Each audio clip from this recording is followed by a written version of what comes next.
في لعبة كده الكل بيلعبها بس مش كله بيعرف يكسب، اللي هي لعبة السيطرة، الشطارة، والتحكم من غير ما تبان ان انت ماسك الريموت.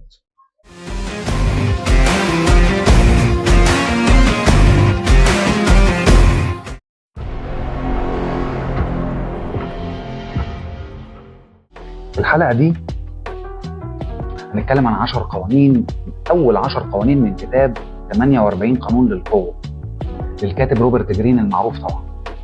القوانين دي مش مجرد كلام نظري. الفكرة كلها ان دي كأنها زي خريطة كده لعالم مليان بالتحديات والمنافسات. اللي عايز اقوله ان مش لازم تبقى اقوى، كفايه تبقى اذكى. الحياه كلها عباره عن مواقف، يعني تقدر تعتبرها كده زي ماتش او جوله. مش دايما الطيب ولا صاحب الحق هو اللي بيبقى كسبان، لكن اللي بيلعبها صح وبيعرف يلعب الجيم هو اللي بيكسب في الاخر.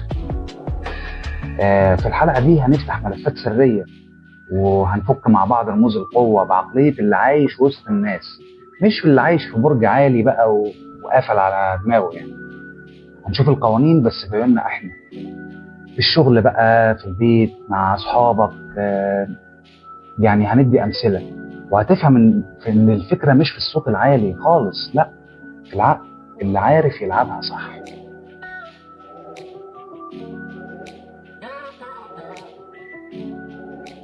القانون الاول بيقول لك never outshine the master. يعني ايه؟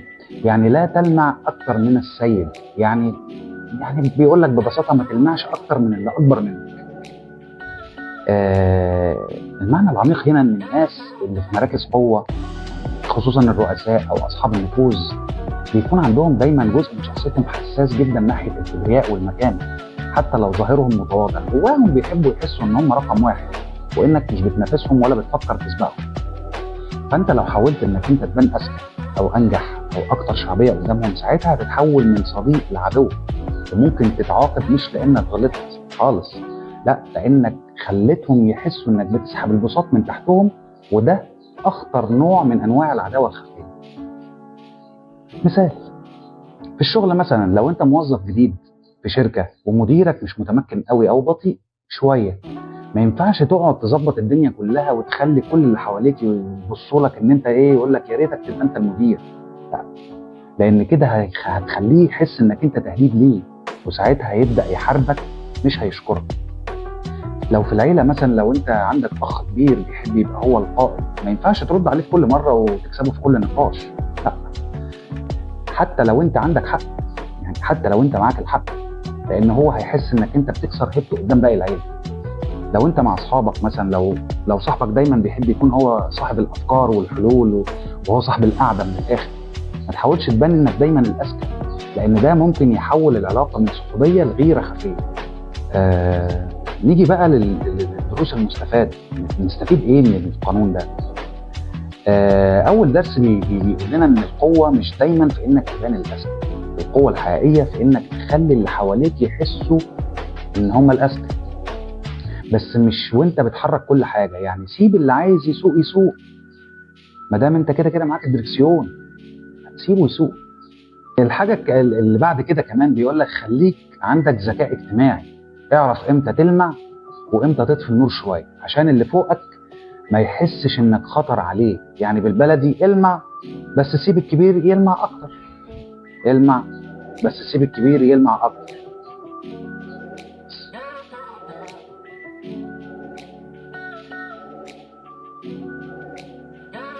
القانون اللي بعد كده بيقول لك لا تضع ثقة كبيرة في الأصدقاء وتعلم كيف تستفيد من الأعداء. يعني إيه الكلام ده؟ يعني زي ما بيقول لك مثلا إيه، احذر من عدوك مرة ومن صديقك 1000 مرة. طب ليه؟ لأن الضربة ما بتجيش غير من صاحبك وحبيبك اللي عمرك ما كنت تتخيل إن الضربة تيجي منه. المعنى العميق هنا بيقول لك إن الأصدقاء ممكن يكونوا خطر أكتر من الأعداء، وده مش لانهم اشرار، لا، مش كده خالص، لكن هي الفكره انك انت يعني بتكون واثق فيهم زياده عن اللزوم. وغالبا لما بتدي حد امان مطلق بيحصل حاجه من الاثنين، يا اما بيستغل ده يا اما بيغلط غلطه كبيره من غير ما يقصد، لان ما فيش حدود بقى. الاخطر من كده كمان ان الصديق ساعات بيحس بالغيره من نجاحك، خاصه لو انتم بداتوا من نفس المكان وبدات انت تطلع لفوق. لكن العدو هو كده كده واضح، هو كده كده ضدك اصلا. يعني انت عارف هو فين وبيفكر ازاي، وبرضه دايما بتبقى واخد حذرك منه. المفاجاه بقى ان انت ممكن تلاقي ان في ناس كانوا خصوم، لكن مع الوقت بقوا انفع ليك من اصحابك، لانهم بيبقوا عايزين يثبتوا ولائهم او عايزين يعني يبرروا موقفهم القديم. ندي امثله واقعيه. في الشغل مثلا، لو انت عينت صاحبك في مشروع واتكلت عليه بسبب الثقه، الصداقه اللي بينكم، لو فشل او عمل مشكله او حتى خانك، ليه؟ لانك ما كنتش حاطط حدود اصلا من الاول. في المقابل، خصمك القديم لو اشتغل معاك هيبقى عايز يثبت انه اتغير وانه يستحق فرصه. مثلا يعني في العيله عندك ممكن مثلا في ناس بتدي اخواتها او قرايبها ادوار مهمه في البيزنس عشان العشره اللي بيننا، ويعني ده اخويا، ده قريبي، ده ابن عمي. لكن الموضوع ممكن يتحول يعني لصراعات على القياده، كل واحد عايز هو اللي يبقى مسيطر وهو اللي يسوق وهو اللي هو الكلمه كلمته هو. لا يعني ده مش شغل. لكن جارك اللي كان جارك من زمان، كان بينك وبينه سوء تفاهم، ممكن يبقى شريك ممتاز لو في احترام ومصالح واضحه. يعني لو في الصحاب مثلا، لو صاحبك بتكلمه كل يوم وعارف اسرارك وضعفك، فممكن يستخدمها ضدك لما يحصل اي خلاف. لكن واحد كنت انت مختلف معاه قبل كده بس حصل ما بينكم تفاهم، العلاقه هتبقى انضج لانكم انتوا دخلتوها بادراك وحدود. الدروس اللي نتعلمها من القانون ده، الدرس الاولاني بيقول لك ان الصداقه مش حصانه، والحذر ما هواش خيانه، خليك واعي حتى مع اقرب الناس. الدرس الثاني، العدو مش دايما خطر، اوقات العدو في اللي فهمك امن من صديق ما يعرفش قيمه اللي بينكم. وده يخلينا بقى نخش على القانون اللي بعد كده.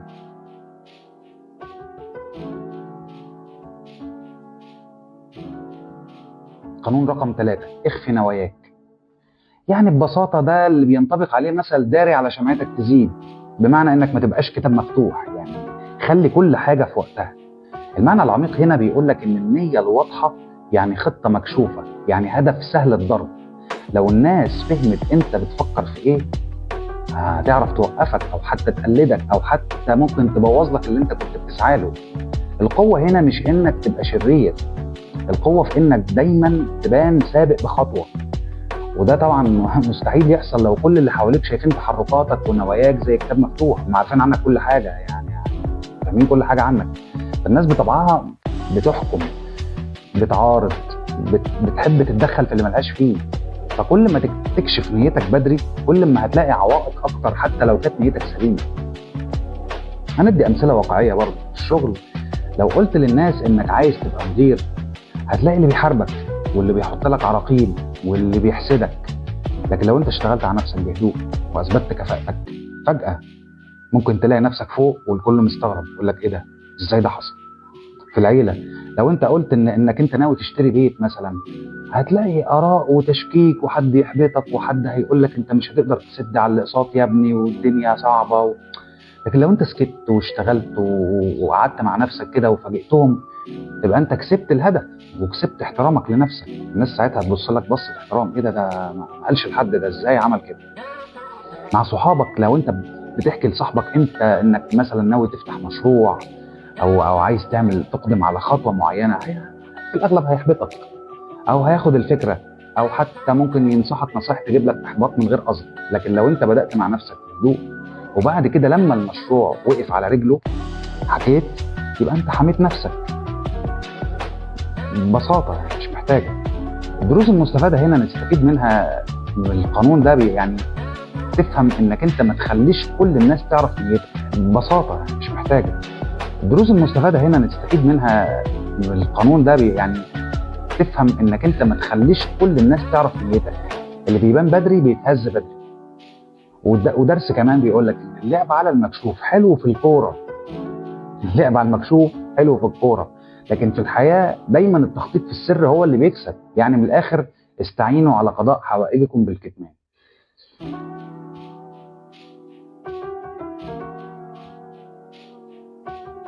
القانون الرابع بيقول لك دايما قول اقل مما ينبغي. يعني ايه الكلام ده؟ يعني امشي دايما بمبدأ خير الكلام ما قل ودل. كلمتين ابرك من جورنال، نهية اقرب من كرداس يا سيدي. المعنى العميق من القانون ده بيقول لك ان الطلقة اللي بتطلع ما بترجعش تاني. كل ما الناس كل ما انت بتتكلم قدام الناس اكتر، كل ما بتتكشف اكتر. الكلام الزايد مش يعني ممكن يتفهم غلط. يعني انت واخد بالك؟ ده كمان بيقلل من قوتك وهيبتك. الناس اللي دايما بتتكلم كتير بيتحسبوا ان هم ضعاف، او بيسوقوا لنفسهم زياده عن اللزوم. انما اللي بيتكلم قليل بيخلي كل كلمه ليها وزن وليها صدى، وكمان بيخلي الناس دايما تحاول تفهمه وتخاف تقطع معاه الخيط. الصمت اللي انا عايز اقوله لك، اللي انا عايز اوصل لك المعلومه، ان الصمت ما هوش ضعف. الصمت اداه قوه، بس تعرف تستخدمها صح. من ضمن الامثله، يعني لما زميلك مثلا بيتكلم في كل الاجتماعات بيقطعك وبيشرح وبيبرر، لكن انت بتقول كلمتين فبيخلوا الكل يسكت ويفكر. المدير ساعتها بيحترمك، وزمايلك بيعملوا لك حساب. لو انت في العيله وسط خناقه او نقاش الناس بتتعصب وتصرخ، وانت بتكون انت ساكت او بترد بجمله مختصره، الصمت هنا بيخلي اللي قدامك يتلخبط ويتراجع، لانه انت مش بتشعل النار بكلامك. لما تيجي تحكي مشكله وكل الناس تحكي وتحلل وتفتي، خليك انت الشخص اللي بيسمع اكتر. خليك انت اقعد اسمع اكتر، لان الكلمه اللي هتقولها بعد ما الكل يخلص بتبقى اقوى واصدق. الدروس اللي نستفيدها من القانون ده، يعني اول حاجه بنتعلم ان الناس اللي بتتكلم كتير بتخسر احترامها بهزار، بتكشف اسرارها بغلط، وبتخسر قوتها على الفاضي. الكلمه الغاليه مش الكلمه اللي بتتقال كتير، الكلمه الغاليه هي اللي بتتقال في وقتها وبالقدر اللي يكفي.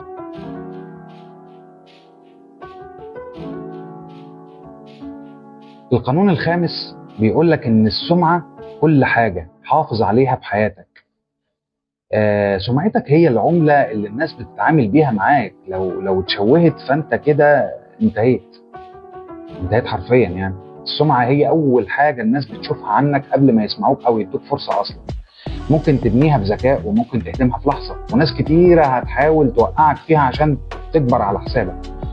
اللي فاهم اللعبه دي دايما بيراقب صورته، بيصلح الغلط بسرعه، وبيسبق اي اشاعه او شك بمنتهى الثقه. خلينا ناخد امثله. في الشغل، لو سمعتك انك مهمل او بتزوغ، فانت حتى لو شغال كويس مش هتترقى، طبيعي. بس لو حافظت على صورة الموظف المسؤول حتى في غيابك، فيعني اكيد فرصتك في الترقي عالية. يعني سمعتك دايما بتكون سابقاك، سواء بالايجاب او بالسلب. ده اللي انا عايز اوضحه. يعني لو انت في العيلة سمعتك انك دايما بتغيب عن المناسبات ومش اجتماعي، او بتتخلى عن الناس في وقت الشدة، محدش هيتسند عليك بعد كده حتى لو حاولت. لو الناس شايفينك انك شخص بينقل كلام ملوش امان، هيتفادوك. ما خلاص، سمعة الصديق الصادق الوفي بقى خلاص بتخلي الكل يتمسك بيك حتى لو غلطت. بس خلاص، انت هنا دمرت السمعة دي خلاص. نستفيد ايه بقى من القانون ده؟ السمعة عاملة زي الازاز، لو اتكسر حتى لو رجعته تاني بيبان فيه الشروخ، فحافظ عليه قبل ما يتكسر. حاجة تانية، ما تبقاش رد فعل. خليك دايما سابق بخطوة، وادي لصورتك أهمية أكتر من أي إنجاز لحظي.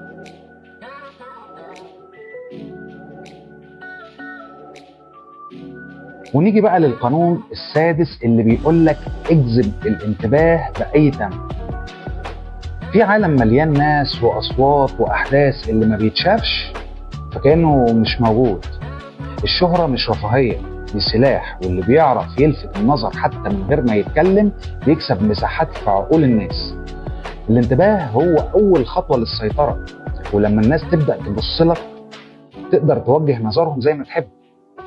ساعات انك تكون مثير للجدل احسن من انك تكون ممل. لان الناس بتحب تتفرج، دايما الناس بتحب تتفرج مش دايما عايزه تفهم. يعني ممكن في موظف مثلا بيشتغل كويس بس ساكت ومحدش بيشوفه، ويعني محدش عارف عنه حاجه. في موظف تاني بيحضر الاجتماعات وبيتكلم وبيلفت الانتباه حتى لو مش دايما صح. تفتكر مين فيهم المدير؟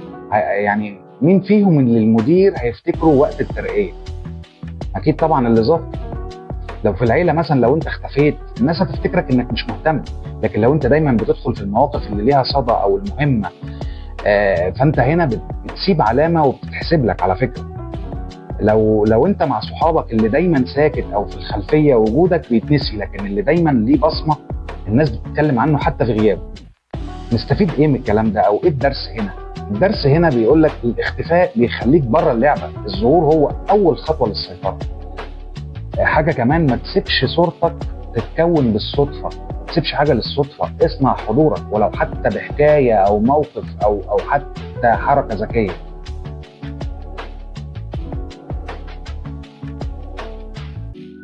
القانون السابع، خلي غيرك يشتغل وانت خد الفضل وانسبه لنفسك. يعني ايه الكلام ده؟ في لعبه القوه الذكاء مش في انك تعمل كل حاجه بايدك، الذكاء انك تدير المجهود وتاخد النتائج. اللي بيوزع الشغل صح ويخلي غيره ينفذ افكاره بيحتفظ بطاقته وبيكسب وقت ومكانه. يعني خد افضل ما عند الناس وركبه في صورتك الكبيره. مش لازم دايما تكون صاحب الفكره، لكن لازم تبان انك العقل المدبر. الموضوع مش موضوع ظلم ولا افتراء، دي اداره. ولعبه القوه مش دايما عادله على فكره، لكن دايما شغاله. مثال، ندي مثال. في الشغل مثلا مدير ذكي خلى الفريق يشتغل على عرض مشروع معين، لكن هو اللي قدمه للعميل وخد الصفقه. الناس هنا شافت مين هو، مين تعب؟ الفريق، بس هو اللي طلع نجم. في العيله في ام ذكيه بتخلي ولادها يساعدوا بعض وكل حاجه محسوبه كانه جهدها هي، فبتبان ان هي المسؤوله والمتحكمه.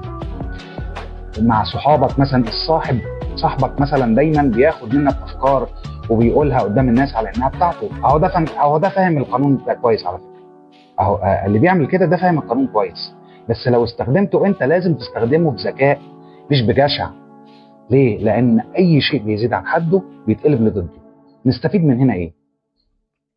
اللي بيتعب مش دايما هو اللي بيكسب، لكن اللي بيخطط صح هو اللي بيظهر. حاجه كمان، اللي يعني استفيد من مجهود غيرك بس بذكاء ومن غير ما تخسرهم. حافظ على شكلك القوي ومن وراك مكنه شغاله. انت وراك ايه؟ مكنه كده شغاله، بس انت ايه؟ حافظ على شكلك، محدش عارف انت بتعمل ايه.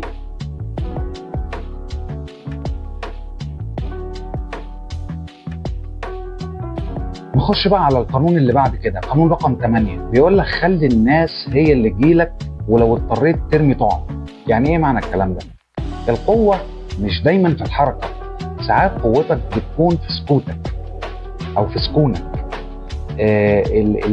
لما تخلي اللي قدامك هو اللي يجيلك فانت هنا اللي بتحدد شروط اللعبة. اللي بيجري ورا الناس بيتحط في موقف ضعف. لكن اللي بيخليهم هم اللي يقولوا هو اللي بيسيطر. ولو احتجت تديهم سبب او طعم يجذبهم اعملها، بس المهم انك ما تتحركش غير لما يبقى في صالحك. يعني تبقى انت الهدف مش انت اللي بيسعى للهدف. وخليك دايما في موقعك، خلي غيرك يجي يتفاوض ويطلب وانت اللي تختار. يعني مثال في شغلك مثلا بتلاقي في شخص شاطر في التسويق، يعني بدل ما يجري ورا كل عميل عمل عرض مغري اونلاين. يعني عمل عرض كده ونشره اونلاين، خلى العملاء هي اللي بقت تطلبه. فاللي هو عمله هنا خلاه بقى في موقف قوه وبيختار مين اللي يشتغل معاه ومين لا. في العيله مثلا ممكن حد في العيله متضايق، بدل ما تروح تعتذر له او توضح له خليك هادي وارمي كلمه ذكيه توصل له. لما يجي بقى ساعتها يسالك او يفتح الموضوع، ساعتها انت بقى اللي هيبقى ليك الكلمه. لو مع الصحاب مثلا، لو بدل ما تزن عشان صحابك يخرجوا او يتجمعوا معاك، ابعت صوره اكله جامده مثلا او قول انا قاعد في كافيه يا جماعه لسه فاتح جديد بس رهيب. ابعتها لهم مثلا على واتساب ولا حاجه، هتلاقيهم بيكلموك عشان يجوا لوحدهم. نتعلم ايه؟ نتعلم ان اللي بيتحكم في ارض المعركه هو اللي بيختار مين يدخلها، حاجه كمان، ما تبقاش مندفع، خلي الطعم يشغلهم وانت حط قواعدك.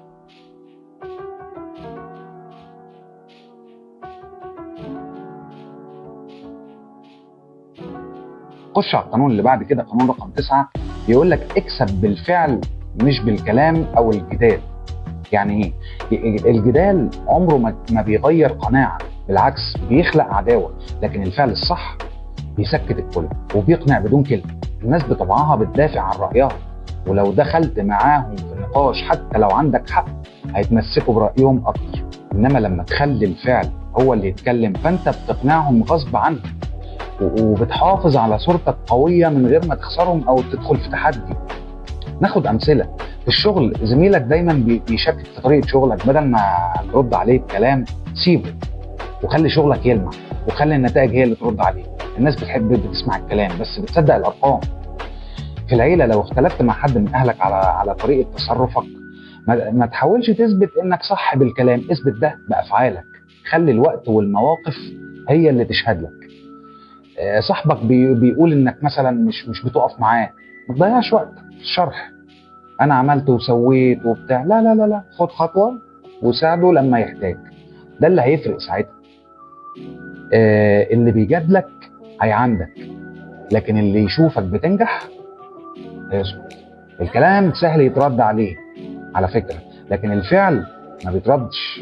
خلاص.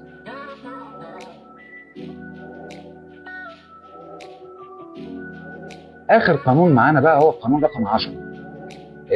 بيتكلم عن العدوى. بيقول لك ان العدوى دي بتيجي بسبب الشخص السلبي او التعيس، او اللي هو اللي بيسموه المنحوس يعني، او يعني اللي هو عنده طاقه سلبيه، ايا كان كله سيان يعني. الطاقه العدوانيه والسلبيه والتعاسه امراض بتتنقل من شخص للتاني من غير ما تحس. في ناس وجودهم يعني حوالينا كده بيستنزفنا، عارف؟ بيشتكوا دايما، بينشروا الاحباط. كل ما تقرب منهم تحس انك بتخسر طاقتك وهدوءك وحتى حظك، ما تعرفش ايه اللي بيحصل، ما تبقاش فاهم ايه اللي بيحصل. القانون ده مش بيقول لك تكون قاسي او اناني، لكن بيقول لك احمي نفسك.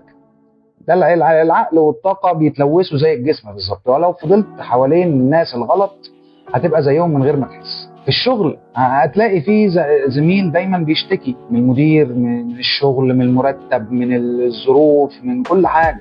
لو فضلت تسمع له وتشاركه الطاقه دي هتلاقي نفسك بتفكر زيه وبتكره الشغل، وانت اصلا يعني وانت مش واخد بالك. على فكره هتلاقيها بتحصل معاك كده.